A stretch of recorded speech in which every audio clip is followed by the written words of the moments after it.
എന്താണ് യഥാർത്ഥത്തിൽ ഹാലോവീൻ? എന്താണ് ഇത് ചെയ്യുന്നതിലൂടെ നമ്മുടെ കുട്ടികളിലേക്ക് അല്ലെങ്കിൽ ഇത് ചെയ്യുന്നവരിലേക്ക് എന്താണ് സംഭവിക്കുന്നത്? നമ്മുടെ നാട്ടിൽ ഒത്തിരി ഇത്തരത്തിലുള്ള സെക്റ്റുകൾ, ഇതൊരു സെക്റ്റ് എന്ന് ഞാൻ പറയുള്ളൂ. കാരണം എന്താ വെച്ചാൽ പൈശാചിക ശക്തികളുടെ സ്വാധീനവും പൈശാചിക ശക്തികൾ വിളിച്ചു വരുത്തുന്ന രീതികളൊക്കെ ഇന്ന് പ്രബലമായിക്കൊണ്ടിരിക്കുകയാണ്. അപ്പോൾ ഈ ഹലോവീൻ ആചാരം അതിൻ്റെ ഒരു ഭാഗമാണ്. ഇതിൻ്റെ പിന്നിലൊരു ചരിത്രമുണ്ട്. ചരിത്രം എന്ന് പറയുന്നത് 2000 വർഷത്തിലപ്പുറമുള്ള ചരിത്രമാണ്. ക്രിസ്തുവിന് മുമ്പേ തന്നെ ഇത്തരം ആഘോഷങ്ങളുണ്ട്. അതൊരു സെൽറ്റിക് ഒരു ജനതയുണ്ട്. വളരെ ഒരു ഒട്ടും സാംസ്കാരികമായി ഉന്നതിയിൽ പ്രാപിച്ചിട്ടില്ലാത്തൊരു വിഭാഗമായിരുന്നു.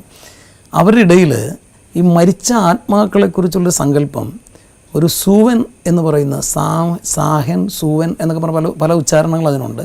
സൂവൻ എന്ന് പറയുന്ന ഒരു മരണത്തിൻ്റെ ദേവൻ, ആത്മാക്കളുടെ മേൽ ആധിപത്യമുള്ളൊരു ദേവൻ മരിച്ച ആത്മാക്കളെ ഒരു ദിവസം സ്വതന്ത്രമാക്കും.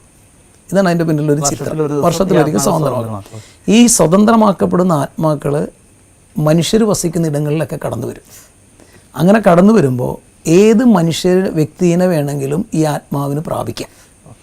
അപ്പോൾ ഈ ദുരാത്മാക്കളിൽ നിന്ന് രക്ഷപ്പെടാൻ മനുഷ്യരെന്ത് ചെയ്യുന്നു വെച്ചാൽ മരിച്ച ആത്മാക്കളുടെ വേഷം ധരിക്കും. മരിച്ച ആത്മാക്കളുടെ വേഷം എന്ന് പറഞ്ഞാൽ പൈശാചിക വേഷം, പ്രേതത്തിൻ്റെ വേഷം. അതാണ് മരിച്ചവരൊക്കെ പ്രേതമാണെന്നുള്ളൊരു സങ്കല്പത്തിലാണ്. അപ്പോൾ ഈ പ്രേതത്തിൻ്റെ വേഷം ധരിക്കും. പ്രേതത്തിൻ്റെ വേഷം ധരിക്കുന്നതിലൂടെ ഈ വരുന്ന ആത്മാവിനെ തെറ്റിദ്ധരിപ്പിക്കാം എന്നതാണ് വിചാരം. അപ്പോൾ അതുകൊണ്ട് ഞാൻ പ്രേതത്തിൻ്റെ വേഷം ധരിച്ചിരിക്കുന്നതുകൊണ്ട് ആ പ്രേതം വിചാരിക്കും ഞാൻ മറ്റൊരു പ്രേതമാണ്. അങ്ങനെ വിചാരിക്കുമ്പോൾ എന്നെ തൊടൂല. അങ്ങനെയാണ് ഇത് തുടങ്ങിയത്. ഒരു ചൈൽഡിഷ് ആയിട്ടുള്ള ചിന്ത. അത് ഈ പറഞ്ഞ പോലെ ഒട്ടും എന്താ പറയുക, യുക്തി ചിന്തയില്ലാത്തൊരു സമൂഹത്തിൽ നിന്ന് തുടങ്ങിയ ചിന്തയാണ്. ഇത് എന്നാണ് ശരിക്കും തുടങ്ങിയത്? ഞാനിപ്പോൾ പറഞ്ഞ പോലെ 2000 വർഷത്തിനപ്പുറമാണ്. അതായത് ക്രിസ്തുവിനെ വളരെ വർഷം മുമ്പ് സംഭവിച്ചൊരു കാര്യമാണ്.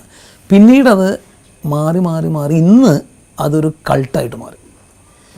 ഇതൊരു കൾട്ടായിട്ട് എന്നിട്ട് പിന്നിലൊരു ഹോബി പോലെ നമുക്കൊരു രസകരമായിട്ടൊരു കാര്യമായിട്ട് തോന്നുന്നത് ഓരോരുത്തർക്ക് ഇഷ്ടപ്പെട്ട വേഷം ധരിക്കുക എന്നുള്ളത്. അപ്പോൾ കുട്ടികളെയൊക്കെ സംബന്ധിച്ച് അവർ വിചാരിക്കുന്നത് എന്താ, അവർക്ക് ഇഷ്ടപ്പെട്ട ഒരു ഭൂതത്തിൻ്റെ വേഷം ധരിക്കുക. അപ്പോൾ അവർക്ക് ഒരു സന്തോഷം. ഇപ്പോൾ നമ്മുടെ സ്ഥാപനങ്ങളിൽ പോലും അങ്ങനെ വരുന്നു, ഇതിൻ്റെ ഗൗരവം എന്താണെന്ന് അറിയാതെ.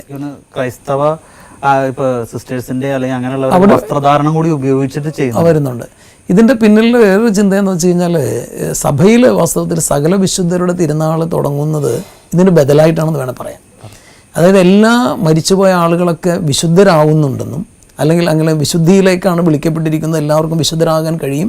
അപ്പോൾ വിശുദ്ധരെ ഓർക്കുന്ന ഒരു ദിവസമായിട്ട് അതിനെ മാറ്റും. അതുകൊണ്ടാണ് നവംബർ 1.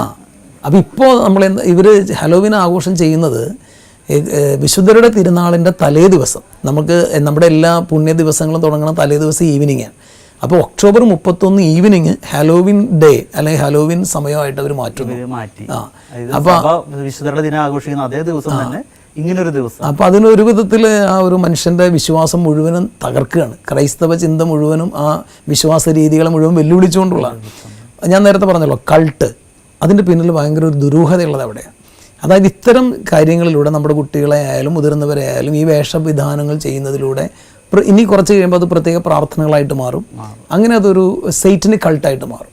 അങ്ങനെ ഹലോവിൻ ഒരു തെറ്റായ കൾട്ടിലേക്ക് ആളുകളെ കൊണ്ടുപോകുന്നതും അതിനേക്കാളും വലിയ അപകടം ഇത് ദൈവത്തിൻ്റെ കൃപയെ മനുഷ്യൻ തിരസ്കരിക്കുന്നതും വെല്ലുവിളിക്കുന്നതുമായ ഒരു രീതിയാണ്. അതുകൊണ്ടാണ് 2004 കത്തോലിക്ക സഭയിൽ തന്നെ പ്രത്യേകമായിട്ട് ഇതിനെക്കുറിച്ചുള്ളൊരു ബോധവൽക്കരണം ഉണ്ടായിരുന്നു.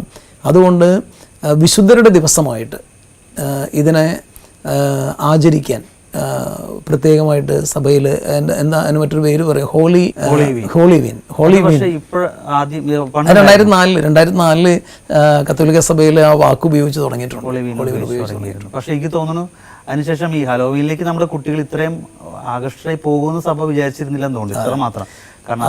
അതായത് നമ്മുടെ നാട്ടിൽ ഇത് ഇപ്പോൾ കൂടുതൽ ശക്തിപ്പെട്ടു. പക്ഷേ ഇതിനേക്കാൾ മുന്നേ തന്നെ വിദേശ രാജ്യങ്ങളിൽ ശക്തിപ്പെട്ടിട്ടുണ്ട്. വർഷങ്ങൾക്ക് മുന്നേ തന്നെ ശക്തിപ്പെട്ടിട്ടുണ്ട്. ഇപ്പോൾ ഈ കഴിഞ്ഞ വർഷം സംഭവിച്ചത് എല്ലായിടത്തും ഒരുപോലെ അത് ശക്തി പ്രാപിച്ചു എന്നുള്ളതാണ്. ഇപ്പോൾ ഈ വർഷം കൂടുതൽ ശക്തി പ്രാപിച്ചേക്കാം. ആ ഒരു അവസ്ഥയിലാണ് ഓരോ വർഷവും. പക്ഷേ അതിൻ്റെ അപകടം എന്താണെന്നുള്ളത് മാതാപിതാക്കൾ മനസ്സിലാക്കണം, കുട്ടികളെ ബോധ്യപ്പെടുത്തണം, അധ്യാപകർ മനസ്സിലാക്കണം. അതായത് യഥാർത്ഥത്തിലൊരു സൈത്താനിക് വർഷിപ്പ് ആ ഒരു ടീം ഇതിൻ്റെ പിന്നിലുണ്ട്. എല്ലാവരെയും ഇതിലേക്ക് കൊണ്ടുവരുവാനായിട്ട് അത് നമ്മുടെ കുട്ടികളും ഒപ്പം മാതാപിതാക്കളും ശ്രദ്ധിക്കേണ്ട ഒരു കാര്യമായിട്ട് ഒരു കൾട്ടായിട്ട് മാറിയേക്കാം. ഭാവിയിൽ ഒരു കൾട്ടായിട്ട് എല്ലാവരും സ്വീകരിച്ചേക്കാം.